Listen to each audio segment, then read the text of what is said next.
rin po kayo sa pagbayad ng utang na ito.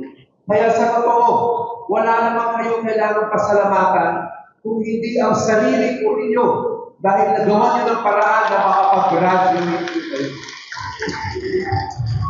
At ang totoo po niyan, titignan din po natin sa Kongreso kasi ang totoo, ang sinabi sa akin, pagka-graduate po ninyo, at next year marami rin mag-graduate pa, ay meron mga papalit. Ibig sabihin po, ay meron pa nangangailangan talaga ng tulong ng ating bayan.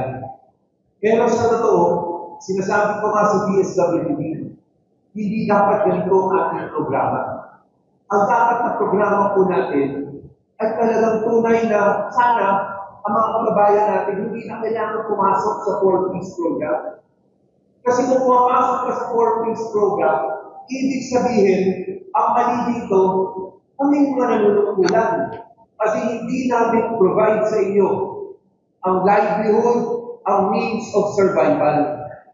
Dito po, napag-uusapan na namin sa ating lungsod.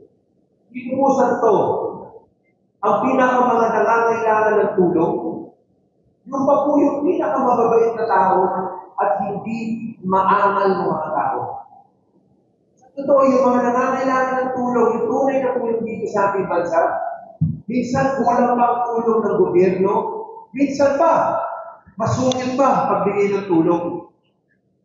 Pero ang totoo po, ang mga recipient natin, lalo-lalo ng 4-piece program, ni minsan, hindi ko narinig na umangal.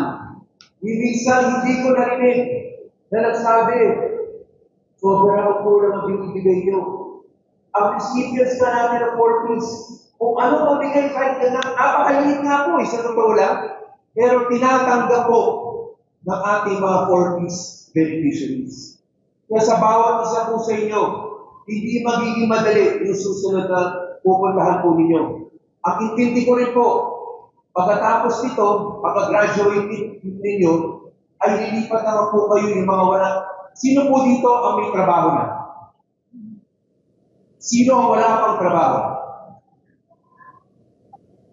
Ang intindi ko po, sa programa ito, yung mga medyo hirap pang makakuha ng trabaho, dapat tutulong naman dyan yung city links natin para makakuha kayo ng trabaho. Alam natin na minsan hindi naman ganun kadali. Pero ito po asahan ninyo. Kung talagang may problema, lapitan niyo po kami. Papatawag namin ang DSWD po rin.